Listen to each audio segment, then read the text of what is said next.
Sinabi ni Jose na oo, siya mismo ang lalaban, at bahala na ang iba sa kanilang sarili. Sumingit ang third year na estudyante, sinasabing dapat nilang pag-aralan ang kabilang koponan at bumuo ng isang grupo na kayang kontrahin ang kanilang lineup. Ngunit si Jose, paano niya malalaman kung aling koponan ang pag-aari ng aling unibersidad? Kaya sinabi lang niya sa kanila na magtiwala sa kanyang plano. Sinabihan ng principal si Jose na bigyan man lang ng pagkakataong sumikat ang mga senior, kung hindi ay malulungkot silang lahat. Samantala, sa arena, nanalo na ang Siming Marshall University, ibang school, sa unang round. Sinabihan ng head teacher si Jose na maghanda, sila na ang susunod. Humakbang siya pasulong, sinasabihan silang manood ng mabuti. Ngayon, pumapasok na sa entablado ang squad kasama ang higanteng si Liana sa tabi nila. Akala ko 5v5, pero tila ang mga unang laban ay 1v1. Agad siyang nakilala ng kabilang lalaki bilang ang maalamat na si Jose, ang tumalo sa gold tier na nilalang. Inactivate niya ang isang uri ng stone arm ability, kakayahang bato sa braso, at sinabing masasaksihan na ngayon ni Jose ang tunay na kapangyarihan. Samantala, ang ating bida ay nandoon lang, hinihila si Pagong mula sa kanyang likuran. Lumapit ang kalaban, nagtatanong kung ito ba ang alagang hayop na dinala niya. Sa mga upuan, inakala ng mga tao na biro ito seryoso. Sino ba ang magdadala ng maliit na pagong mula sa bahay sa isang lugar na tulad nito? Ang teacher naman, Yaksen, ay gustong malaman kung bakit may hawak siyang lata ng coke sa kanyang kamay. Samantala, sa arena, sinasabi ng ating bida na mas mabuting huwag siyang ipahiya ni Pagong pagkatapos ng lahat ng gintong core na kinain nito. Pag-activate ng alaga ng kanyang aura, isang gininto ang liwanag ang tumama sa langit, at nagsimula itong mag-anyong tunay. Ngayon, sa wakas, nag-transform ito sa anyong black turtle, maitim na Pagong. Siyempre, agad na nagbago ang ekspresyon ng 16 na manonood. Tama ba, pare? Hindi maintindihan ng mga kadorm niya kung paano lumaki ng ganoon si Pagong, habang si Liana naman ay sabik na makita ang pagganap ng ating bida. At sa isang galaw lang mula sa maliit na alaga, tapos na. Isang sampal sa nalilitong tanga ang nagpatalsik sa kanya sa lupa. Agad niyang napagtanto na wala siyang tsansa. Sinabihan siya ng ating bida na subukang tumagal pa ng kaunti, kung hindi ay hindi ito magiging masaya. Tumayo ang lalaki. Sinasabing mayabang pa rin ang batang iyon. Sabi niya maaaring nahuli siya sa gulat, ngunit mayroon pa siyang trump card at gugulatin niya si Jose. Ang buong katawan niya ay nabalot ng bato, at sumugod siya sa Pagong, para lang tumanggap ng isa pang sampal at mapatalsik muli sa kabilang dulo ng arena. Dapat kay Jose siya sumugod, tanga. Habang gulat ang mga kaibigan ni Jose, sinasabi ng mga tao sa mga upuan na siguro mahina ang lalaki mula sa Marshall University. Nagrereklamo sila na malaki at mabagal daw ang paa ng Pagong, kaya bakit hindi niya ito maiwasan? Si Marco, yung kalbo niyang kadorm, naman ay nakatayo pa rin doon na nakanganga. Inanunsyo ang susunod na laban. Pumasok sa entablado si Zhang Guan. Pare, galing ito sa King University, at puno ng mababangis na goth girls ang lugar na iyon. Sa kasamaang palad, malapit na siyang mawasak ni Pagong. Ginagamit niya ang lahat ng kanyang bilis para umiwas ng may estilo habang naghahanap ng pagkakataon na atakihin si Jose. Napansin ng mga tao na mas mabilis ang babaeng ito kaysa sa nakaraang lalaki. Ngunit ang bida, nag-chill lang, kumakain ng mani ng mahinahon. Sumugod si Pagong para tumama. Ngunit naiwasan niya ito ng may flare. Lumapag siya sa likuran nito at naghandang atakihin si Jose, na nagpabeya raw sa pag-upo doon, o sabi niya lang. Inakala ng dalawang nag-aalab na redhead, sino kaya ito, sa crowd na tatamaan na si Jose. Malapit nang tumama ang kanyang espada, at humihigop pa rin siya ng coke. Ngunit bigla siyang nawala matapos tumanggap ng isang tail whip, hagupit ng buntot, mula kay Pagong. Medyo sanay na ang crowd ng paaralan nila Jose dito, at ang napakagandang si Zhang Guan ay nakahandusay na ngayong wasak na wasak sa lupa. Lumapit si Jose, sinasabing halata na mang-aatakehin siya nito at nasabihan na niya si Pagong na maging handa. Sa pagkadismaya ng lahat, umalis siya sa arena. Pwede namang lumaban pa ng kaunti, Tama, sinabi ni Jose sa susunod na lumapit na. Mukhang isa pang babae ang pumasok, nawasak, at napahandusay sa sahig. Ang ating bida ay parang nagli-livestream ng laban gamit si Pagong sa puntong ito. Hindi nagtagal, idineklara ng panalo ang kanyang paaralan. Umalis siya sa arena na iniisip na medyo pangit siyang tingnan dahil wala siyang ginawa mismo. Pero ang mahalaga, lahat sa paaralan ay pinupuri siya, sinasabing ang galing ng ginawa niya. Samantala, sa locker room ng Fuan University, sinasabi ng coach na kung makakalaban nila ang Luzon University, tiyak na ipapadala nila si Jose. Sinabihan niya ang kapitan ng koponan, isang gumagamit ng lason, na dumistansya. Sinabi ng lalaki na huwag mag-alala, lahat ng coach ay nagbababala sa kanilang mga estudyante na mag-ingat kay Jose, hindi magiging madali ang makalusot sa kanya. Pagkatapos pag-usapan ang mga estratehiya, nakatakda nang magsimula ang ikalawang round. Nagkokomento ang mga manunood na si Jose lang ang kailangan ng Luzon University, wala nang iba, na halatang nagpapababa ng loob ng iba niyang kasamahan. Nabunat na ang susunod na laban, at si Jose na naman ang nakatapat. Ang kanyang paaralan laban sa koponan mula sa Seaman. Nag-iinat ang kabilang lalaki, nagpapainit, habang sinasabihan siya ng ating bida na dahan-dahan lang. Ngunit sinabihan siya ng lalaking may salamin mula sa Seaman, si Leo Fernandez, na tigilan na ang pagyayabang. Inactivate niya ang kanyang teknik na clean step at nagsimulang mag-iwan ng mga clone. Natama ni Pagong ang maling target, at nagawang makapagpakawala ng sipa si Leo Fernandez dito. Ngunit heto ang problema, pare, sinisipa mo ang shell ng isang Pagong. Siyempre, walang nangyari. Mukhang sikat itong si Leo Fernandez, pare. Ang mga babaeng fans sa mga upuan ay nagsisigawan para sa kanya, sumisigaw na talunin niya si Jose. At ang turretadong iyon ay tila nakakapasok na sa ilalim ng shell ni Pagong. Napansin ng third year na estudyante sa likuran na sinusubukan niyang i-distract ang alaga at ilayo ito kay Jose. Ngunit ang ating bida, sobrang chill pa rin, humihigop pa rin ang kanyang coke. Pagkatapos umiwas ng ilan pang tama, nakahanap si Leo Fernandez ng pagkakataon kung saan kahit ang atake ng buntot ni Pagong ay hindi siya maabot. Malapit na siyang magpakawala ng isang flying kick sa mukha ni Jose nang biglang isang gininto ang ilusyon ang sumabog sa kalangitan. Na-freeze siya sa ere. Ito ang final form illusion ni Pagong, at ang tanga ay hinihila diretso sa bibig kung saan siya tinamaan ng laser at tumalsik sa mga upuan. Pare, delikado iyon, maaari siyang makapatay ng manunood. Napagtanto na ng crowd na walang tsansa ang kawawang si Leo Fernandez. At dahil siya ang pinakamalakas sa kanilang unibersidad, agad sinabi ng kanilang principal na ang pinakamahusay nilang opsyon ay ang sumuko. Dahil doon, umabante ang Luzon University, at ngayon kaharap nila ang koponan mula sa Fuan. Naghiyawan ang crowd, kahit papaano, nakatipid ng maraming enerhiya si Jose. Ngayon, oras na para sa laban sa pagitan ng kanilang kapitan at ng ating bida. Ang kapitan, na halatang galing sa League of Legends, ay nagngangalang McCoy. Sinabi niya kay Jose na dahan-dahan lang, hindi pa raw siya masyadong nasa mood lumaban. Inamin niyang medyo malakas si Jose, kaya paano kung gumawa na lang sila ng kasunduan. Gusto ni Jose malaman kung anong klaseng kasunduan. Ang lalaki, habang may ina-activate sa likod niya, ay nagsabing sasabihin niya kay Jose kung ano ang pinakamalaking kahinaan ng mga beast tamer. Habang patuloy siyang nagpapalakas, litong-lito ang ating bida hanggang sa biglang nagbago ang kanyang ekspresyon at sinabing sigurado siyang sinusubukan lang ng turretadong iyon na mag-aksaya ng oras. Agad niyang inutusan si Pagong na sumugod. Ngunit sabi ni McCoy, huli na para mapagtanto niya. Isang berdeng usok ang nagsimulang kumalat, at sinabi ng lalaki na wala nang takas dito ngayon. Sa kasamaang palad, napapalibutan si Pagong ng usok. Nagsimulang mapagtanto ng mga tao na minaliit pala itong si McCoy. Habang nagpipigil ng hininga si Pagong, naglakad si McCoy sa tabi nito, sinasabing sa loob ng usok, hindi siya apektado. Si Jose, ayon sa kanya, ay wala nang tsansang manalo.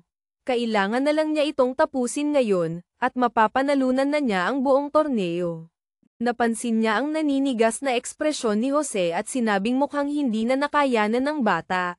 Tumalikod na siya, nagpaalam, at hiniling na magkaroon ito ng mapayapang katapusan. Ngunit ang hindi alam ni McCoy ay may damage protection at sharing si Jose, na ginagawa siyang immune hanggat hindi nasasaktan ang pagong. Hindi maintindihan ng tanga kung bakit hindi apektado si Jose. Nagkomento ang lalaking may bigete, ang principal, na iyon ang Confluence Origin, isang mataas na antas na talento ng Beast Tamer na nagpapahintulot sa kanila na ilipat ang lahat ng pinsala sa kanilang alaga. Habang nalilito pa rin si McCoy, sinabi ni Jose na oras na para tapusin ito dahil ang baho ng usok na ito ay kakilakilabot. Sakto noon, napagtanto ni McCoy na papalapit na si Pagong. Sa susunod na eksena, sinipan na siya palabas ng arena. Naghiyawan si Liana. Sinasabing alam niyang hindi siya bibigwin nito. Ngayon, ang buong crowd ay sumisigaw ng pangalan ni Jose. Nang matalo si McCoy, sumuko na ang Fuan University, at ang ating bida ay kinoronahang kampyon ng Provincial League. Agad na nagsimulang purihin siya ng lalaking may bigete, principal, sinasabing nagdala siya ng karangalan sa Luzon University.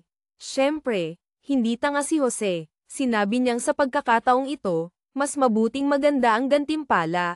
Ngunit hindi rin tanga ang matabang lalaki, inaasahan na niyang susubukan ng batang ito na ubusin ang kanyang resources.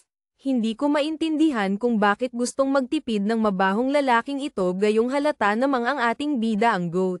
Ngayon gusto niyang ibigay ang lahat sa militar, sinasabing bibigyan niya si Jose ng contribution points, at pagkatapos ay maaari siyang bumili ng kahit anong gusto niya sa tindahan ng paaralan.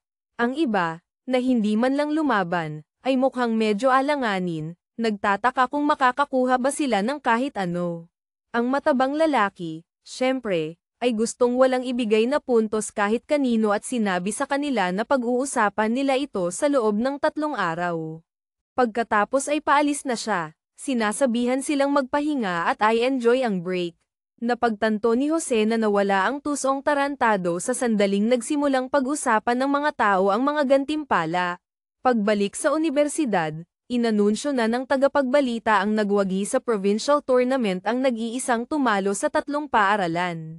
Ang mga babae sa lungsod ay patay na patay nang makilala si Jose. Ngayon, dumating ang ating bida sa akademya. Para sa isang taong may ganoong pangangatawan ng bodybuilder mula Kabanata 1, bihirang-bihira siyang pumunta sa isinumpang lugar na iyon. Ilabas mo na ang sikreto, bro, gusto ko rin yan.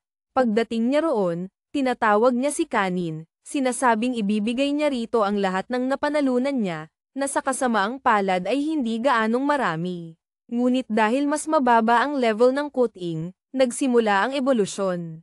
Umangat si Kanin sa early bronze tier. Ngayon mukha na siyang medyo kakaiba, mula sa cute na maliit na kuting patungo sa ganap na pas ang kalye na inabandona. Pagkatapos kainin ang lahat ng nakuha niya mula sa torneo, nag-evolve ulit si Kanin. Mas malaki at mas malakas na siya. At heto na naman ang isa pang ebolusyon, pare. Ngayon, talagang humanga na si Jose. Ang lintik na pusa ay 5 metro na ang taas, nasa mid-bronze tier na may 275 agility. Gaya ng dati, si Jose ang pinakamasaya dahil nakakakuha siya ng bahagi sa lahat ng stats na iyon. Hinihimas niya ang malaking alaga, tinatawag itong mabait na bata. Samantala, sa kabisera ng bansa, may nanunood ng footage ng laban, sinasabing napaka-interesante nitong si Jose at tila puno ng mga sikreto. Iniutos niya ang isang investigasyon sa bata, sinasabing si Jose ay maaaring mas may pag-asa pa kaysa sa maalamat na si Lufan. Makalipas ang 3 araw, pabalik sa kompetisyon na napanalunan niya. Tama. Iyon ay provincial level lang sa Luzon Province. Ngayon, oras na para harapin ang mga universidad mula sa mas malalayong rehiyon. Habang naglalakad sa venue, nagtataka ang ating bida kung bakit parang walang laman ang isang bahagi ng arena. Ipinaliwanag ng isang matandang lalaki na isa sa mga martial arts university ang umatras. Sino mang makatapat sa kanila ay automatikong uusad sa susunod na round. Nagdarasal si Jose na hindi siya makatapat sa mga iyon dahil gusto niyang lumaban para makakuha ng mas maraming military power at makabili ng mga bagay para palakasin ang kanyang mga alaga. Ngunit sa pagkakataong ito, sinabi ng kanyang mga kaibigan at ng babaeng naka-tight suit, si Yoxen, na gusto nilang lumahok dahil kung hindi, wala na naman silang makukuha. At dahil doon, sinimulan ng i-anunsyo ng host ang susunod na round. At syempre, dahil gustong lumaban ng bida, ipinarace siya laban sa mga hindi nagpakita. Kaya kanselado ang laban. Dismayado siya, ngunit nagdiriwang ang titser, sinasabing umabante sila ng walang gallows. At kaya nagsimulang maganap ang mga kamanghamanghang laban sa arena. Makalipas ang 2 oras, malapit nang i-anunsyo ang susunod na bracket, at mukhang nagpa siya ang universidad na nakatapat sa koponan ng ating bida na sumuko sa laban. Siyempre, lahat ay naghihinala, sinasabing may kalokohan dito. Patuloy na umaabante ang Luzon University, at hindi pa man lang sila tumutuntong sa entablado. Ang mga babaeng taga-ibang school doon ay galit na galit, sinasabing sobrang hindi patas ang sistema ng torneo. Ngunit namagitan ang kinatawan ng militar at sinabing naimbestigahan na nila, walang kahinahinalang nangyayari, kaya magpapatuloy ang kompetisyon ayon sa plano. Nagdiriwang ang lalaking may bigete habang si Jose ay nag-iisip lang kung paano niya papakainin ang kanyang mga alaga kung hindi siya makakakuha ng anumang puntos. Lumipas pa ang 1 oras, at ngayon ay Luzon University laban sa Lance University. Sa wakas ay lalaban na sila, at sinabi ng kapitan ng kalabang koponan sa lahat na huminahon dahil natapos na ang kanilang swerte. Ang unang papasok sa arena ay si Luis Hernandez, at mula doon susunod ang mga laban sa ganoong pagkakasunod-sunod, na si Jose ang huling lilito. Lahat ay excited na sa wakas ay lalaban na, ngunit si Jose ay bagsak ang loob, alam na malamang hindi na naman siya makakakuha ng kahit 1 puntos. Pumasok si Luis Hernandez sa arena na umaaktong siya ang magdodomina, ngunit napares siya sa isang mid-bronze level na lalaki at nadodge lang. Susunod ay si Belen, na nagawang magbigay ng kaunting pressure sa kanyang kalaban. Pagkatapos ay dumating si Winnie, ang ganda ng paaralan, at pare, winasak lang niya ang lalaki gamit ang isang latigo. Naghiyawan ang crowd habang si Jose ay nakaupo lang doon na miserable habang binubugbog ng babaeng ito ang lahat. Pagkatapos ay turno na ng 3rd year na estudyante, at hinamon niya ang 2 kalaban ng sabay. Siyempre, nagalit ang mga tao, sinasabihan siyang tigilan na ang pagyayabang at nagbabala na matatalo siya ng miserable. Sinabi ng host na pinapayagan ng mga patakaran ang isang tao na hamanin ang higit sa isang kalaban, kaya magsisimula ang laban. Muli, dismayado si Jose, kung manalo ang lalaking ito, hindi rin siya makakakuha ng anumang puntos. Ngayon, naghahanda ng isang spell ang 3rd year na lalaki at humihingi ng paumanhin. Inactivate niya ang isang kakaibang asol na puno, at ang mga dahon nito ay nagsimulang lumipad patungo sa 2 kalaban. Malinaw na wala silang ideya kung paano ito haharapin. Humanga si Jose, sinasabing mayroon palang medyo kahanga-hangang psychic techniques ang lalaki. Namangha ang mga tao sa mga upuan na ang Luzon University ay talagang maraming malalakas na estudyante. Ang mga tanga sa arena ay nakatayo lang doon, naghihintay na lumipas ang mga dahon. Oo, marahil ang pinakamasamang posibleng galaw. Ang lalaki mula sa Luzon University ay patuloy na nag-focus ng enerhiya, naghahagis ng mga atake ng halaman. At pagkatapos ay tumigil, at sigurado nga, parehong tanga ang tumalsik palabas ng arena. Ano ba yan, pare? Ang hina nun. At least nanalo ang Luzon University, na maganda para sa 3rd year na lalaki, ngunit kakilakilabot para sa ating bida, na muli, walang nakuha.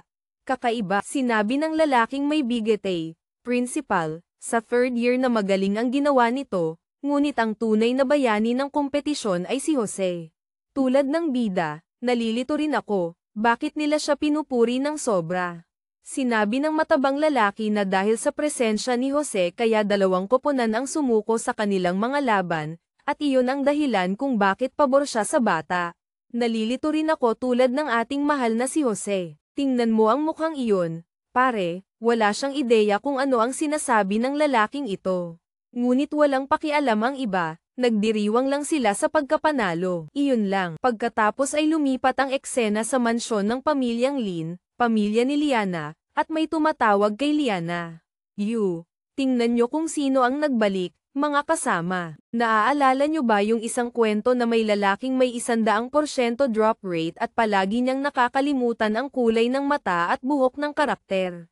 Oo, nagbalik na siya. Si Liana, bigla na lang, ay naging brunette na may dilaw na mata. Sa pagkakatanda ko, may pula siyang buhok at maliwanag na asul na mga mata. Pero hey, maaari pa rin nating i-appreciate ang magagandang sipa na kanyang ginagawa.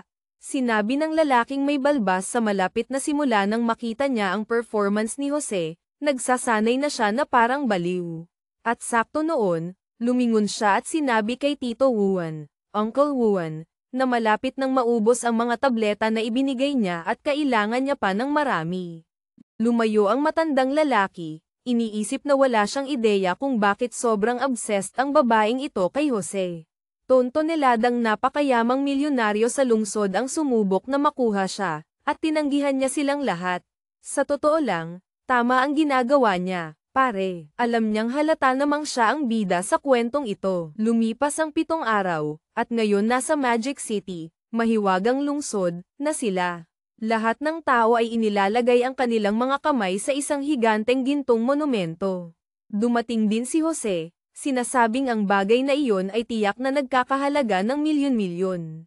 Sumang-ayon ang matabang lalaki, principal, dahil nagkakahalaga ito ng 1.8 bilyon. Kinailangan ng mahigit 20 gold level expert at 5 platinum level para maitayo ito. Kinakatawan ng istrukturang ito ang kapangyarihan at lakas ng unibersidad. Pagkatapos ay lumitaw ang isang lalaking nagngangalang Zhongming at nagpakilala bilang Vice President ng Magic University. Malugod niyang tinanggap ang lahat at sinabihan silang i-enjoy ang kanilang oras. Tila hindi humanga ang mga taga Luzon University. Total, ang presidente ng kanilang universidad ay pumunta pa rito. At itong mga ito ay nagpadala lang ng Vice President para salubungin sila sa pinto. Habang naglalakad sila, itinuro ni Jose ang isang gusali at nagtanong kung ano iyon. Ipinaliwanag ng lalaki na isa itong training center na may gravity adjustment. Agad na siniko ni Jose ang lalaking may bigete, sinasabing kung mayroon silang ganoon, maaari nilang lubos na mapabuti ang pagsasanay sa kanilang paaralan. Sa wakas, dumating sila sa lugar. At pare, ang universidad na ito ay talagang parang isang lungsod.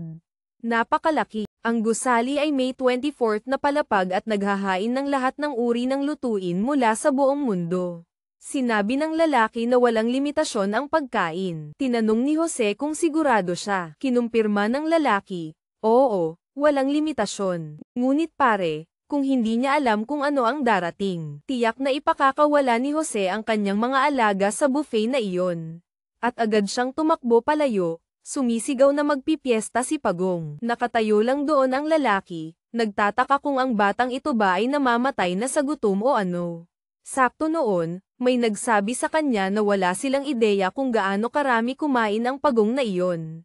Dahil doon, nagmadali ang lahat papasok sa restaurant, at dumating na ang kinabukasan, nasa arena na, napupuno na. Pare, siguro yung 15 ulo na iginuhit kanina ay sinadya. Ang mga estudyante mula sa paaralan ng bida ay humanga lahat. Doon mismo, oo, pare, dahil mas maganda ang lugar, nagsisimula ng mainis ang matabang lalaking may bigete na gustong-gusto ng mga estudyante ang ibang paaralan. Sinasabihan silang tigilan na ang pag-arte na parang hindi pa sila nakakita ng mundo. Bukod dito, mabuti para sa kanya na maging handa. Mula ngayon, may 3 napakalakas na kalaban na haharapin. At saka, ang mga universidad na direktang nagtatrabaho sa militar ay uusad diretso sa top 4. Oo, iniisip ng mga tao na hindi ito patas, at ako rin, tama ba, pare? Kayong mga nandoon, lahat kayo nagsasanay, halika lumaban kayo. Ano? Takot kayo? Hanggang sa ipinaliwanag ng headmaster, principal, na ang martial academy na ito ay talagang matatagpuan mismo sa mga frontline. Pare, Kung sa paaralan pa lang ng ating bida ay namamatay na lahat, yung isa pa kaya? Natakot ang mga tao. Sinusubukang intindihin kung bakit sa impyerno may magtatayo ng akademya sa front lines. Walang katuturan, ngunit sinabi sa kanya ng matabang lalaki na huwag mag-alala sa mga detalye. Kailangan lang niyang maintindihan na sino mang buhay pa roon ay dapat talagang may talento. Oo, may katuturan iyon. Dahil doon, sinabihan ng host ang lahat na maghanda dahil malapit nang magsimula ang kompetisyon. Ang unang laban ay Luzon University laban sa Yokohama University. Tama, kaya sila na. Lahat sila ay ganado. Iyon ay dahil ang grupong Yokohama na ito ay kapantay nila, kaya sabik na sabik silang makaharap. Sinungaling, sabi ni Jose, hindi, siya ang mauuna para itaguyod ang karangalan ng kanilang akademya. Siyempre, puro siya Saturday, tama, dahil nagsisinungaling siya, gusto lang niyang makaipon ng puntos. At heto na tayo, pare, nasa arena na, kasama ang isang lalaking nagtatanong kung siya ba yung Jose. Nag-thumbs down pa, sinasabing kahanga-hanga na nakaabot siya hanggang dito, ngunit dito na magtatapos ang kanyang paglalakbay. Ganap siyang binaliwala ni Jose at ipinatawag si Pagong, na lumitaw na higanti sa gitna ng arena. Sa ibang bahagi ng mundo, si Jose ay medyo hindi pa kilala, walang may ideya na ang lalaking ito ay isang beast tamer. Ngayon, yung lalaking nag-thumbs down ay parang, ang nilalang na ito ay medyo masyadong malaki para sa isang kompetisyon na tulad nito. Bago pa man siya makapagpakawala ng unang tama, tumalon na siya palabas ng ring. Dismayado ang ating bida, hindi man lang nagkaroon ng oras para kumuha ng kahit ano mula sa kanyang backpack, pare. Samantala, sinabi ng kawawang martial artist na medyo hindi patas ang mundo. Sinabi ng babaeng nakaitim na bestida sa entablado na nakakahiya talaga, nagdala ang batang ito ng maliit na upuan sa arena. Ngunit nagkomento ang iba na yung mga hindi pa nakakapanood ng kanyang mga nakaraang laban lang ang nagsasabi niyan. Ngayon ay dumating ang isang babaeng malaki ang kamay na nakamahabang bestida. Nagbabala na ang mga lintik na batang taga Luzon na iyon ay hinihiya sila at magbabayad sila. Sumugod siya para sumuntok, nataman lang sa ulo ng laser ni Pagong. Bawat segundong lumilipas, lalong kinaiinisan ng mga tao si Jose, at hindi man lang siya gumagalaw mula sa maliit na upuan na iyon.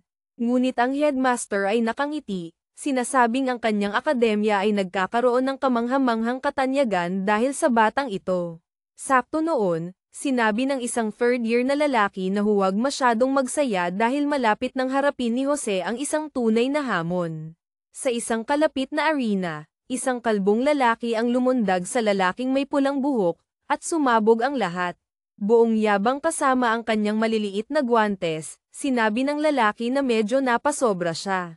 Agad na napagtanto ng headmaster na ang lalaking iyon ay nasa tuktok na ng silver rank, na tiyak na hindi magiging madali. Nagulat ang lahat dahil karaniwan, ang silver rank ay naabot lamang pagkatapos ng graduation. Ngunit sa gitna ng lahat ng iyon, si Jose ay nandoon, nananalo ng hindi man lang gumagamit ng kahit isang atake.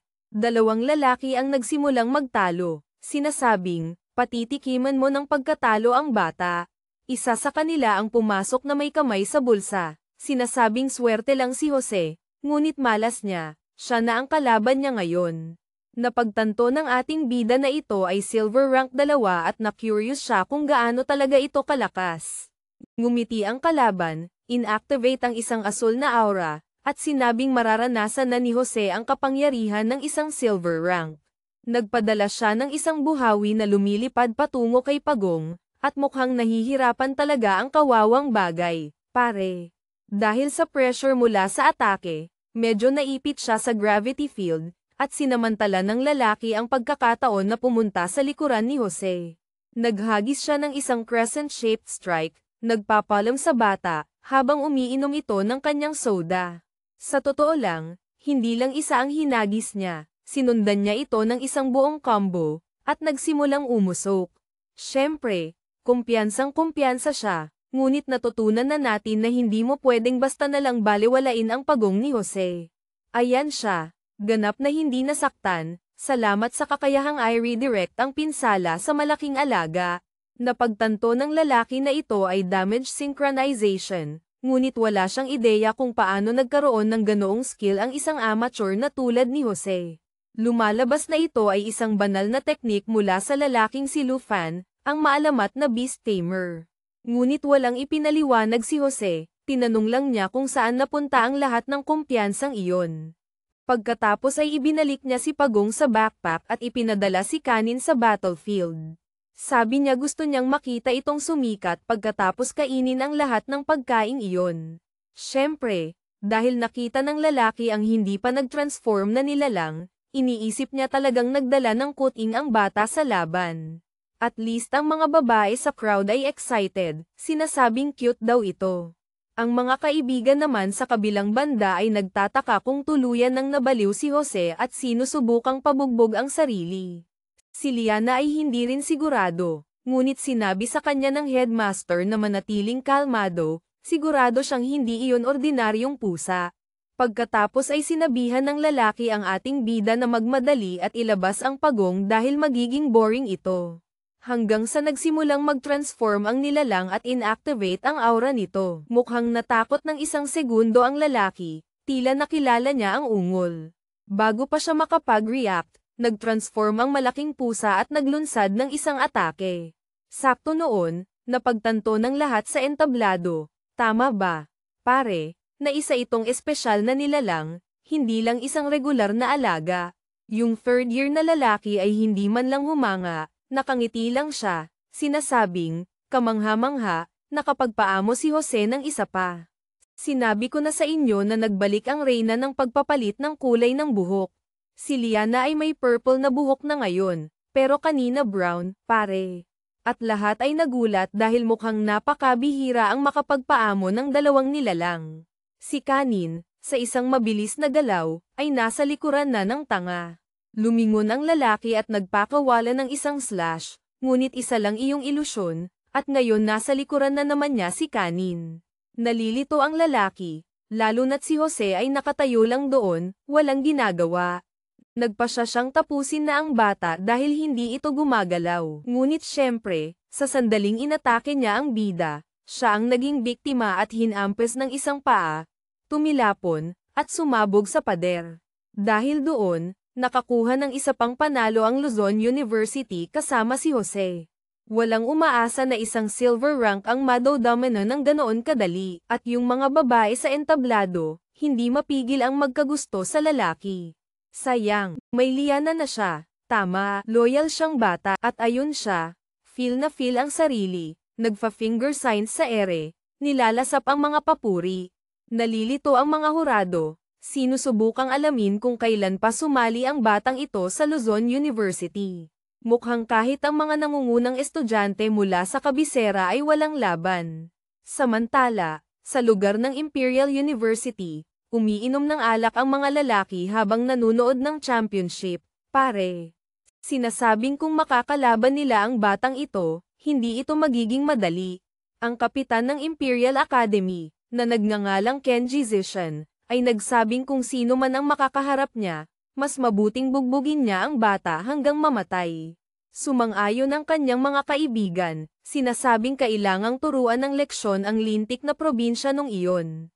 Samantala, pabalik sa arena, nanalo na naman si Jose ng isa pa. At ang bad boy, tingnan mo yung kuting, binubugbog yung kawawang babae, pare. Ngayon ko lang napansin, may bituin siya sa mukha, parang si Ahsoka. Pati parehong kulay ng buhok, pare. Tingin ko may kakaibang mga gusto ang mga may akda, at kaya nagpatuloy ang mga laban, at si Jose ay patuloy na nananalo at nananalo. Lahat sa entablado ay sumisigaw muli ng kanyang pangalan habang ang headmaster ay umiiyak sa langit sa purong emosyon. Pagkatapos ng mga laban, bumalik siya sa kanyang mga kaibigan na lahat ay pinupuri siya. At least ang mga kaibigan niya ay hindi mukhang nagseselos, tama. Hindi nila sinusubukang ibagsak siya, medyo malungkot lang sila dahil hindi pa sila gaanong nakakalaban. Ang mabahong headmaster naman ay laging sumisip-sip, ngunit hindi kailanman nagbibigay ng anumang aktwal na mga item. Nasa bench pa rin, sinabi ng lalaki na ang pag-abot sa top 4 ay kumukumpleto na sa kanilang misyon, kaya okay na ang lahat ngayon, maaari na silang magpahinga ng mahinahon, magiging maganda ang gantimpala. Ngunit nalilito si Jose, anong ibig mong sabihin na kumpleto na ang misyon? May mga laban pa na kailangang labanan. Sinabi sa kanya ng headmaster na mas mabuting huwag na niyang isipin pa ang pagharap sa top 3 dahil iyon ay purong kabaliwan. Biglang tumayo si Jose at sinabi sa kanila na tingnan ang gate na iyon doon na nagkakahalaga ng 1.8 bilyon. Kung hindi nila pababagsakin ang mga turretadong iyon, hindi sila kailanman magkakaroon ng ganoong kagarbuhan din. Dapat nilang puntiryahin ang top 1 at muling itayo ang buong unibersidad. Iyon ay sapat na para ma-hype ang mga talunan, kahit na malamang mabubugbog lang sila at mauupo doon na nanunood sa batang gumagawa ng lahat. Sinabi ng headmaster na dahil ganado silang lahat na ganyan, sige, babalik siya at maghahanda para bukas. Ngunit habang paalis sila, iniisip niyang bukas, Majay gising sila sa katotohanan at maiintindihan ang agwat sa pagitan ng top 3 at ng natitirang bahagi ng mundo. Samantala, sa base militar ng Dragon Nation, gawin nating base militar ng Pilipinas, ang mga nasa task desk ay lahat nanunood ng torneo, tama? Dahil kailangan nila ng mga bagong freshman na sumali sa laban. At tumayo ang commander at sinabi sa lahat na sa sandaling matapos ang kompetisyon, aatakehin nila ang mga lahing lumalabas sa mga gate, at syempre, isasama nila ang lahat ng estudyante. Gaya ng dati, sinusubukang ipapatay ang lahat. Ang mga matatandang lalaki ay dumadagundong sa kanilang dibdib, sinasabing ipaghihiganti nila ang lahat ng namatay.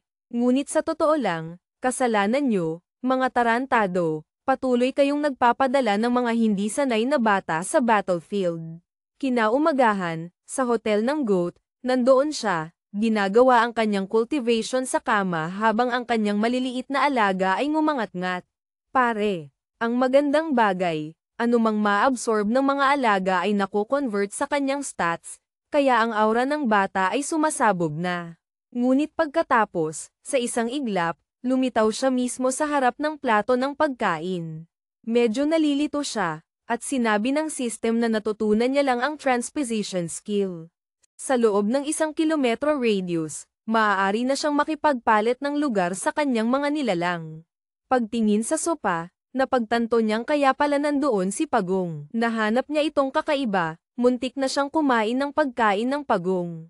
Ngunit anuman, mas maraming skill, laging welcome. Kasama ang kanyang maliit na backpack at parehong alaga sa kanyang mga balikat, oras na para hamanin ang pinakamalalakas na paaralan.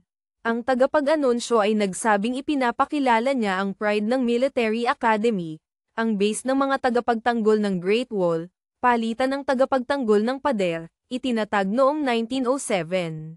Bawat estudyante at mentor mula sa akademya na iyon ay nakipaglaban na ng hindi mabilang na laban sa front lines, at ang kanilang motto ay, hanggat umiiral ang libu-libong lahi ng halimaw, ang pader ay hindi kailanman babagsak.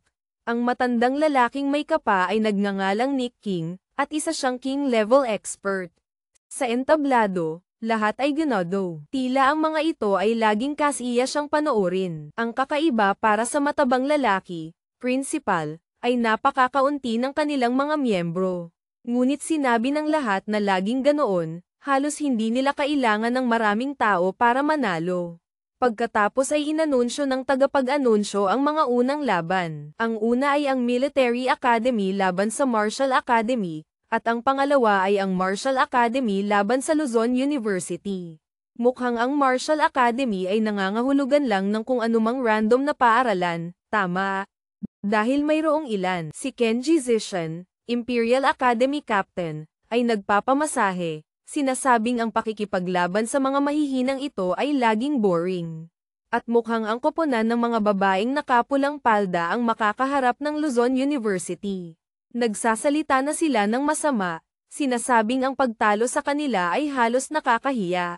Pagkatapos ay pumasok ang unang tao sa entablado. Pare, itong lalaking ito ay dumating na kompleto sa gamit. Bro, mukhang ang buong armor niya ay gawa sa gintong beast course. Medyo up yun, hindi ba? Ngunit walang pakialam, excited lang silang makita ang isa sa pinakamalalakas na kumikilos.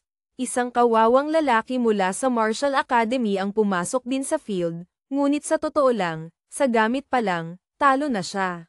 At least may ilang babaeng nag-cheer para sa kanya. Ang ating bida ay isang isinumpang matako. Hindi niya maintindihan kung bakit gusto ng mga babae ang weirdong ito. Hindi lang niya gusto si Liana, gusto niyang balewalain ang lahat ng babae at gusto pa rin siyang habulin ng mga ito.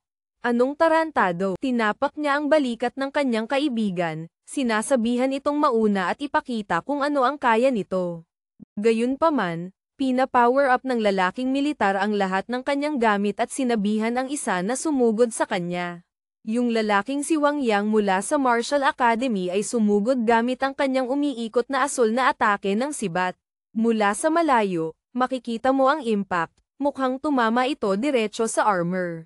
Mukhang mas maliksi siya kaysa sa pay-to-win na lalaki, ngunit hindi siya gaanong nakakapinsala. Biglang ngumisi ang lalaking militar at sinabing nakahanap siya ng pagkakataon. Nagsimulang kumikinang ng enerhiya ang sibat, at nagpakawala siya ng isang tama na bumasag sa lupa. Agad na tumalsik si Wang Yang. Pare, sinabi ng mga komentarista na iyon ay isang skill na makakapagpabagsak ng isang diamond level na kalaban. Lumalabas na ang lalaking naka-armor ay tinatawag na Hanzon, at sinabi ng tagapag-anunsyo na may pulang buhok na may dahilan kung bakit siya ang numero 1 sa militar. Naghanda si Wang Yang para sa isa pang atake at sumugod muli gamit ang parehong galaw. Ngunit sinabi lang ni Hanzon na iyon ang pinakamasamang desisyon na maaari niyang gawin. Muli, sumabog ang buong entablado, at sa pagkakataong ito, oo, pare, nanalo ang pay-to-win. Sa beginner gear mong iyon, okay ka naman, dude ko. Ngunit hindi ito mangyayari. Pero grabe, pag-usapan ng isang halimaw. Nakatayo pa rin siya kahit nabaluktot na ang maliit niyang sibat. At pagkatapos ko lang purihin ang tarantado, sumuko siya, pare. At dahil doon, umabante si Hanzon sa finals. Lahat ay humanga. Sinasabing ang mga taga-militar ay malinaw na nasa ibang antas. Sakto noon, humakbang pasulong ang unang lalaki mula sa ating universidad, Luzon U, ang ating bida, para harapin ang isang nagngangalang Zhang Lika. Yung lalaking iyon ay kamukhang kamukha nung kapitan mula sa Black Clover, yung berde, tama. Spitting image. At bago pa man siya makapagsimula ng kanyang talumpati, sumugod ang ating lalaki mula sa universidad, at sumablay sa unang tama. Tumanggap ng combo ng mga slash, at tapos na agad, pare. Sinubukan niyang gumanti, ngunit umiwas ang lalaki at nagpakawala ng isa pang slash sa likod. Sinabi ni Liana sa headmaster na dapat nilang pasukuin ang bata, nakakahiya raw ito. Ngunit sinabi ni Jose na lumalaban siya gamit ang lahat ng mayroon siya, ipinagtatanggol ang kanilang karangalan, hindi nila maaaring hilingin sa kanya na umayaw ng ganoon. Gayunpaman, sa entablado, sinabi ni Lito sa lalaki na sumuko na bago pa siya mapatay. Sa sandaling sinabi niyang hindi siya tatanggap ng pagkatalo, tumanggap siya ng tama sa dibdib at isa pang bugso ng mga slash. Kawawang bagay, sinubukang kumapit doon, pare, ngunit pagkatapos ay may inukit ang lalaki sa kanyang likod gamit ang kanyang talem. Kawawang dude, syempre, lahat ay nagulat, sinasabing sumobra na ang Aguila University. Sakto noon, humakbang pasulong ang pangalawang lalaki mula sa koponan ng ating bida, na nagngangalang Belen. Ngumisi ang kalaban at sinabing may isa pang darating, ngunit mukhang hindi rin ito gaanong masaya. Naglunsad si Belen ng unang atake. Madali itong naiwasan ng lalaki ng may buong yabang. Pare, inilagay niya ang kanyang maliit na espada pababa para maging steady, pagkatapos ay lumingon at nagpakawala ng isang masamang sipa. At least naharang ito ni Belen, at nagsimula na ang bugbugan. Lahat sa entablado ay nagulat, paano naging ganito kalakas ang mga freshman na ito. Pati ang ekspresyon ni Lito ay nagbabago. Sumugod si Belen para sa isa pang atake, ngunit biglang nawala ang lalaki at natrap siya mula sa likuran. Seryoso si Belen at nagpakawala ng isang tama ng espadang may dalawang talem sinaksak ang sarili at ang kabilang lalaki. Ayaw talaga ng lalaking ito matalo. Pare, seryosong-seryoso siya. Siyempre, tinanong ni Lito kung nawala na ba siya sa katinoan at bakit niya sinusubukang patayin ang sarili. Ngunit sinabi lang ni Belen na kung pareho silang mamamatay, sapat na iyon para sa kanya. Natakot si Lito doon, akala niya sabay natatagain ng bata ang dalawa. Pagkatapos, biglang lumitaw ang isang teacher at inanunsyo na natalo na ang Aguila University. Sakto noon, hinugot ng principal ng Luzon U ang kanyang espada, at si Belen ay naiwang duguan doon. Nagalit ang principal. Pare, tinawag silang isang grupo ng mga walang hiyang duwag. Gusto nilang hiyain ang kanilang universidad, ngunit sa sandaling malapit na silang matalo, ginawa nila ang galaw na ito at pinatigil ang laban. Ngunit sinabi lang ng matandang principal ng Aguila University na tigilan na nila ang pag-iisip ng masyadong mataas sa kanilang sarili, ang katotohanan lang na nakaharap nila ang Aguila ay higit pa sa nararapat sa kanila. At dahil doon, umalis siya, sinasabing kung gusto nilang ayusin ang isang bagay, gawin ito sa arena. Sawa na ang principal ng Luzon U at sinabing oras na para si Jose na ang humawak ng mga bagay. At syempre, ang ating bida ay ganado at handa na para dito. Habang ang kawawang si Belen ay binubuhat paalis, sinabi ni Kenji Zishan sa presidente na gusto niyang pumasok at turuan ng leksyon ang batang iyon. Ngunit sinabi ng lalaki na hindi, siya ang huli. Humakbang si Zhang Lika sa arena at inanunsyo na hihingi ng paumanhin ang Aguila sa Luzon University. Ngunit inakala ng lahat na nanunood na hindi iyon mangyayari dahil kilala ang Aguila sa matinding pagmamataas nito. May isang lalaking humakbang pasulong, sinasabing pumasok siya sa ring at tuturuan ng leksyon ang punk na iyon. Tinanong ni Jose kung dumating siya para humingi ng paumanhin, at sinabi ng lalaki, syempre hindi. Bakit kailangang humingi ng paumanhin ng isang malakas na tulad niya sa mahina? Pagkatapos ay sinabi ni Jose na ang pagpapadala sa kanila ng isa-isa ay magiging boring. Ngunit ang natitira na lang sa koponan ng Aguila ay si Kenji Zishan, at alam ng lahat sa entablado na henyo siya. Si Jose naman ay nagtanong kung sobrang takot ba nito kaya ayaw niyang makilahok sa dalawa laban sa isa. Agad na sinabihan siya ng principal ng Aguila University na umakyat na sa entablado at hiyain ang batang iyon. Sa arena, sinabi ni Kenji Zishan na kung gusto ng bata na mapahiya, masaya siyang tutulong. Inactivate niya ang isang pula at asul na aura at sinabing ngayon ang magiging pinaka-nakakahiyang araw sa buhay ni Jose. Tila ang mga espadang ginagamit niya ay napakabihira at sikat sa mundong ito, at pinag-uusapan ng lahat kung gaano kabaliw ang universidad na mag-invest ng ganoon kalaki sa isang estudyante. Pagkatapos ay sinabi ni Zishan sa ating bida na magmadali at ipatawag ang kanyang mga alaga bago siya mamatay ng walang ginagawa. Ngunit sa unang pagkakataon, sinabi ni Jose na hindi niya kailangan ang kanyang mga alaga para harapin ang dalawang ito. Sa kislap pa lang, malalaman mong kumukuha siya ng stats mula sa pareho niyang nilalang. Siyempre, lahat ay hindi sigurado, ano ang magagawa ng isang beast tamer nang wala ang kanyang mga alaga. Sumugod si Kenji Zishan, sinasabing tiyak na naghahanap ng kamatayan ang bata. Ngunit sinabi lang ni Jose na masyado silang mainipin. Pagkatapos ay sinimulan niyang i-activate ang lahat ng kapangyarihan mula kina Kanin at Pagong. Naghanda siya at sinabing ngayon, aayusin na niya ang mga bagay sa Aguila ng minsanan at para sa lahat. Ang unang atake niya ay tumama ng malinis sa mukha ng kalbo, nagpatalsik dito. Nagawang huminto ni Zishan bago matamaan din, ngunit hindi niya maintindihan kung paano ito posible. Hindi makapaniwala ang mga tao sa entablado kung paanong ang katawan ng isang tamer ay maaaring maging ganoon kalakas. Pagkatapos ay tinanong ng bida kung handa na si Zishan na humingi ng paumanhin. Inactivate muli ang parehong aura ng espada. Sinabi ni Zishan na nirerespeto niya ang lakas ng bata, ngunit hindi siya aalis sa arena na iyon ng buhay. Pagkatapos ay naglunsad siya ng isang atake, ngunit ginamit ng ating bida ang kakayahan ni Kanin at malinis na umiwas. Bago pa makapag-react muli ang kalbong lalaki, tumanggap siya ng isa pang siko, isang suntok sa dibdib, at isang uppercut. Sinabi ni Jose na magpapakawala siya ng isang tama para sa bawat slash na tinanggap ni Belen. Nawawala sa sarili, nagpadala si Zishan ng isang double slash. Ngunit salamat sa kapangyarihan ni Kanin, madali ang pag-iwas at pagpunta sa likuran niya, nagpapakawala ng tama sa gulugod. Napilipit ang lalaki. Pare, pagkatapos ay nagtanong ang ating bida, nasaan na ang lakas ng dakilang Agila University ngayon? Sumugod siya para sa isang hammer strike, ngunit nagawang harangin ito ni Zishan gamit ang parehong espada. Gayunpaman, pinatalsik siya ng impact sa lupa, at ngayon nasa ilalim na siya ng paa ni Jose. Pagkatapos, biglang sumabog ang lupa, at nagliyab ang paa ni Jose. Mukhang nagtatransform na ngayon si Kenji Zishan, sinasabing ngayon, papatayin niya ang bata.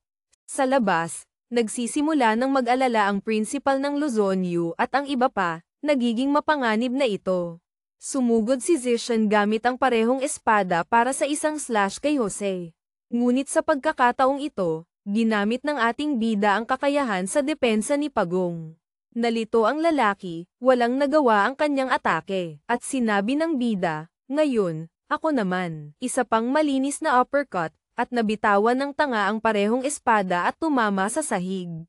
Ang katotohanang nasa Ira ang isang gold level na arena ay nagpapanik sa mga komentarista. At sinasabi ng ibang mga taluna na ang batang ito ay talagang nagpapaalala sa kanila ng maalamat na si Lufan. Si Jose ay isang halimaw sa mga halimaw. Lumapit siya para kunin ang mga nahulog na espada. Sinasabing mukhang medyo mahalaga ang mga ito. Hindi inaasahan ni Zishan na mananakawan siya sa gitna ng arena at sinabihan ang bata na bitawan ang mga ito. Ngunit pare, hindi ito palalampasin ng ating bida. Sinabi niya na para sa lahat ng kahihiyang sinubukan nilang dalhin sa Luzon University, kukunin niya ang mga ito bilang kanyang gantimpala. Sinubukang gumawa ng isang bagay ng kawawang dod gamit ang kanyang mga kamay, ngunit umiwas lang si Jose at tinuhad siya sa mukha. Akala ko tapos na, ngunit sa sandaling lumapag siya sa kanyang mga paa, bumalik si Jose at tinamaan siya ng isa pang combo. Ngayon, nagsisimula ng magtaka ang mga tao sa entablado kung sumusobra na ba siya. Ngunit ang mga fans ni Jose ay lahat nag-cheer. Sinasabing karapat-dapat ang turentadong iyon sa bawat segundo nito. Dahil doon, napanalunan ng Luzon University ang ikalawang round, at alam ng ating bida na kailangan niyang harapin ang lalaking si Hanzon, na nakatayo doon, nakangiti na may isang matang medyo nakatingin sa malayo.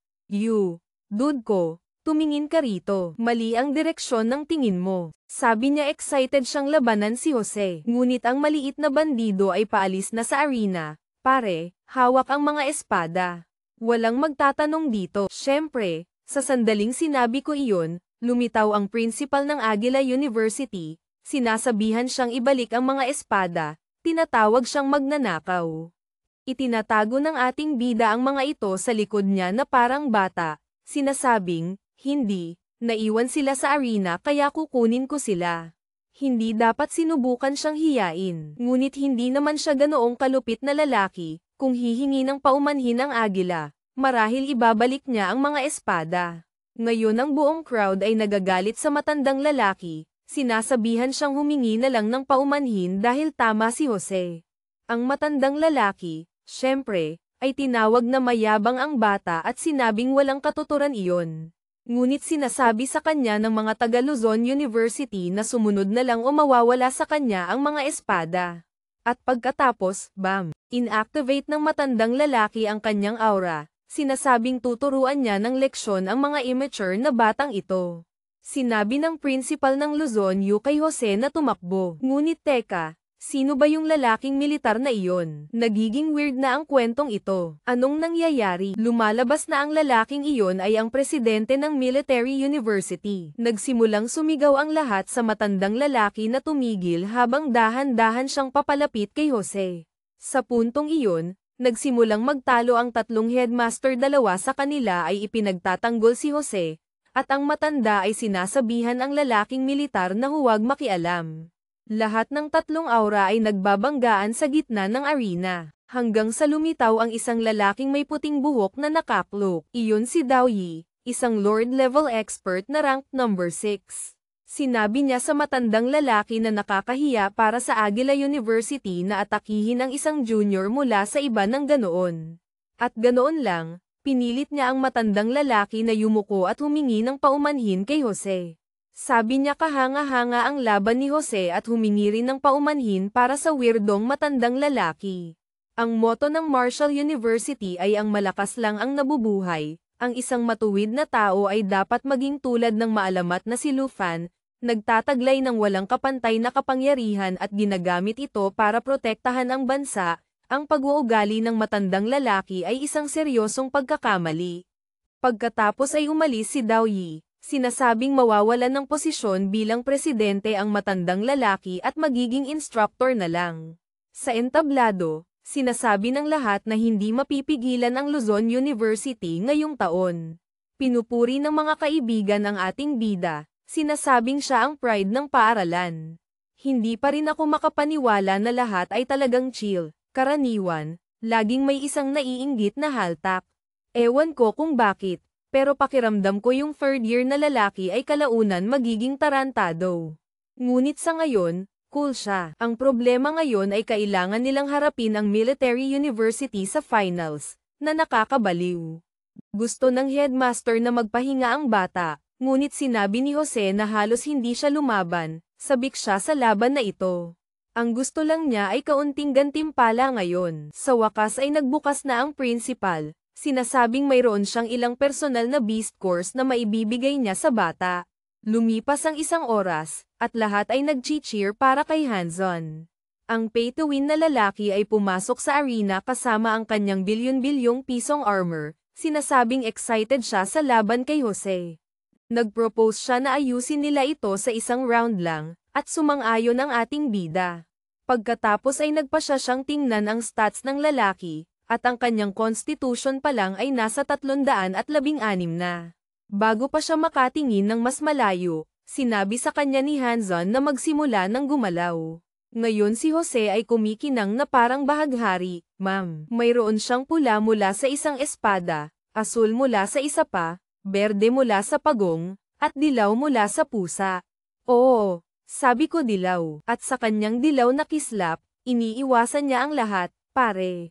Ang problema, yung turretadong si Hanzon ay hindi rin mahina. Ang kanyang mga atake ay hindi gaanong nakakapinsala. Ang mga komentarista, laging sumisip-sip sa militar, ay nagsasabing si Hanzon ay talagang walang mga kahinaan. Sinasabi nilang walang sino man sa henerasyong ito ang makakatayo laban sa kanya. Sinubukang magpakawala ng isa pang suntok si Jose, ngunit madaling umiwas ang lalaki at sinabing hindi siya sapat na mabilis. Sumugod siya para sa isang slash, ngunit nagawang umatras din ng ating bida. Talagang gumagana ang dilaw na boost. Yumuko siya at tumama muli, at boom, nakapagpakawala siya ng suntok doon sa ibaba. Pinayagan ka, malupit na munting banta. Kakaiba, nagustuhan ito ng crowd sa entablado, tinawag itong isang walang hiyang galaw. Ngunit hey, gumagana ito. Mukhang hindi lahat ginto ang armor na iyon sa ibaba, ha? Ngayon ang lalaki ay nanginginig na parang uod. Sinamantala ni Jose ang sandali, tinamaan niya ito sa braso, inihampas siya sa lupa, ngunit hindi iyon nagpasaya kay Hanzon. Tumayo siya na may lilang aura, sinasabing natipon na niya ang lahat ng impormasyong kailangan niya para manalo. Pagkatapos ay nagpakawala siya ng isang barrage ng mga atake, sinasabing walang paraan na maiiwasan ni Jose ang lahat ng iyon. Ang mga komentarista ay nagko-quote ng maraming kasabihan, ngunit wala akong pakialam, pare. At ang ating bida ay tumatanggap ng buong tama, at nagsisimula ng mag-crack ang armor. Lintik, nabasag talaga nito ang defense shield ni Pagong. At si Hanzon ay naiinip na, sinasabihan si Jose na tigilan na ang pagpipigil at ipakita ang kanyang tunay na lakas. Hindi siya naniniwalang ganoon kaina ang bata. Brutal. Pati ang headmaster ngayon ay nakikita na walang laban ang ating bida ng ganito. Sakto noon, kinuha ng pasaway ang kanyang backpack, sinasabing kung umabot na sa ganito, wala siyang pagpipilian. Sakto noon, ipinatawag niya sina Pagong at Kanin, sinasabing ngayon gusto niyang makita si Hanzon na subukang manalo. Nagpasalamat si Hanzon. Sinasabing inaabangan na niyang labanan siya ng buong lakas. Sumugod ang ating bida kasama ang parehong alaga para magpakawala ng isang flying kick, ngunit umiwas ang lalaki. Samantala, dumating si Kanin mula sa itaas para sa isang tama, at nahuli ito ni Hanzon. Ngunit pagkatapos, tama, pare, nakahanap si Pagong ng pagkakataon mula sa gilid. At bam, tinamaan siya ng napakalakas na nabasag ang buong armor. Socks tasa, tumalsik siya, at ngayon nandoon siya, ganap na exposed. Sinabihan siya ni Jose na aminin na ang pagkatalo. Sabi niya hindi ito magiging kaiya-hiya. Ngunit sabi ni Hanzon, ayaw kong gamitin ang kapangyarihang ito dahil hindi ko ito makontrol ng maayos. Ngunit ngayon wala na akong pagpipilian. Ang kanyang aura ay nagsimulang tumaas hanggang sa langit. At nagtaka si Jose kung tao pa ba ang turretadong ito. Pati ang system ay sumingit, nagbababala ng matinding panganib. At pagkatapos ay sinabi ni Hanzon, sige, bata. Siguraduhin mong handa ka ng mamatay. Sigaw ni Hanzon habang ang lilang enerhiya ay bumabalot sa kanyang buong katawan, na tila sumasanib na sa kanyang nasirang baluti. Ang lupa sa paligid niya ay nagsimulang gumuho. At ang hangin ay umuugong dahil sa tindi ng kanyang kapangyarihan. Hindi nag-aksaya ng oras si Jose. Pagong. Kanin. Buong lakas. Sumugod si Kanin. Ang kanyang anyo ay malabo dahil sa sobrang bilis, na nagiiwan ng mga dilaw na guhit sa ere. Kasunod si Pagong. Ang kanyang dambuhalang katawan ay tila hindi hadlang sa kanyang bilis, dumadagundong patungo kay Hanzon. Itinaas ni Hanzon ang kanyang mga kamay, at isang higanteng enerhiyang espada ang nabuo mula sa lilang aura. Mawala kayo, isang malakas na hagupit ang kanyang pinakawalan, na lumikha ng isang malaking hiwa sa sahig ng arena, diretso patungo kay Jose at sa kanyang mga alaga. Mabilis na umilag si Kanin, ngunit si Pagong ay hamarang sa harap ni Jose. Ang kanyang shell ay lalong kumikinang ng gininto ang liwanag. Tumama ang lilang enerhiya sa shell. Lumilikha ng isang nakakasilaw na pagsabog. Umuga ang buong arena, at bahagyang umatras si Pagong, may mga bitak na lumitaw sa kanyang gininto ang depensa. Ngunit hindi iyon sapat para pigilan sila. Sa likod ng pagsabog, lumipad si Kanin, ang kanyang mga kuko ay kumikinang. Tinangka ni Hanzon na harangin ito, ngunit masyadong mabilis ang pusa. Sunod-sunod na kalmo ang tumama sa kanyang katawan, na nag-iwan ng malalalim na marka kahit sa natitirang baluti. Kasabay nito, muling sumugod si Pagong, binuksan ang kanyang bibig at nagpakawala ng isang puro at gininto ang sinag ng enerhiya mas malakas kaysa sa mga nauna niyang ginamit. Hindi sapat, sigaw ni Hanzon. Nagpakawala siya ng isa pang alon ng lilang enerhiya, na sumalubong sa gininto ang sinag. Nagbanggaan ang dalawang kapangyarihan sa gitna, lumilikha ng isang napakalaking shockwave na nagpatalsik sa alikabok at mga debris. Ngunit napansin ni Jose ang isang bagay. Sa tuwing aatake si Hanzon, tila nasasaktan din ito ang kanyang kapangyarihan ay masyadong malakas para sa kanyang katawan. Ito na ang pagkakataon. Pagong, depensa, Kanin, bilis. Ginamit ni Pagong ang kanyang kakayahan sa depensa. Lumikha ng isang halos hindi masirang harang sa paligid nila ni Jose. Si Kanin naman ay umikot ng napakabilis sa paligid ni Hanzon, na tila isang dilaw na aipo-aipo, hinahanap ang kahinaan nito. Naiinis na si Hanzon. Tumigil ka sa pag-ikot, pusa. Nagpakawala siya ng sunod-sunod na pagsabog ng enerhiya sa lahat ng direksyon, ngunit naiwasan lahat ni Kanin. Sakto noon, sumigaw si Jose. Ngayon na, biglang nagbago ng direksyon si Kanin, sumugod hindi kay Hanzon, kundi pabalik kay Pagong. Sa isang iglap, nagpalit sila ng pwesto gamit ang transposition skill ni Jose. Si Kanin ay nasa loob na ng depensa ni Pagong, habang si Pagong ay biglang lumitaw sa mismong likuran ni Hanzon. Hindi nakapag-react si Hanzon. Buong lakas na inihampas ni Pagong ang kanyang buntot, na tumama sa likod ng mga tuhod ni Hanzon. Nawalan ito ng balanse. Kasabay noon, sumuntok si Jose, ang kanyang kamao ay binalot ng pinagsamang enerhiya ni Pagong at Kanin. Isang malakas na uppercut ang tumama sa baba ni Hanzon. Ang impact ay brutal. Tumilapon si Hanzon sa ere.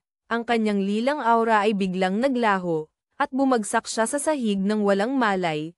Ang kanyang katawan ay puno ng sugat at paso. Katahimikan. Pagkatapos ay isang nakakabinging sigawan ang pumuno sa arena. Panalo ang Luzon University. Sigaw ng tagapag-anunsyo. Ang kanyang boses ay nanginginig sa excitement. Naghiyawan ang mga kaibigan ni Jose. Tumalon-talon si Liana, Halos maluha sa tuwa. Ang principal ng Luzon U ay hindi mapigilan ang pag-iyak sa sobrang galit. Lumapit si Jose kay Hanzon, na dahan-daang nagkamalay. Inilahad ni Jose ang kanyang kamay. Magaling kang lumaban. Tinanggap ni Hanzon ang kamay at tumayo, kahit nahirap. Ikaw din, Jose. Karapat-dapat kang manalo sa entablado. Habang iginagawad ang tropeyo sa Luzon University, ang pangalan ni Jose ay isinisigaw ng lahat. Muli, siya ang nag-iisang nagdala sa kanyang paaralan sa tagumpay, hindi lang sa provincial kundi pati na rin sa pambansang antas. Ang kanyang mga alaga, sina Pagong at Kanin, ay tila mga bayani rin sa mata ng publiko. Alam ni Jose na simula pa lang ito, marami pang hamon ang darating, mas malalakas na kalaban, at mas malalaking panganib. Ngunit sa ngayon, siya at ang Luzon University ang kampyon, at handa siyang harapin ang anumang ihahagis sa kanya ng mundong ito.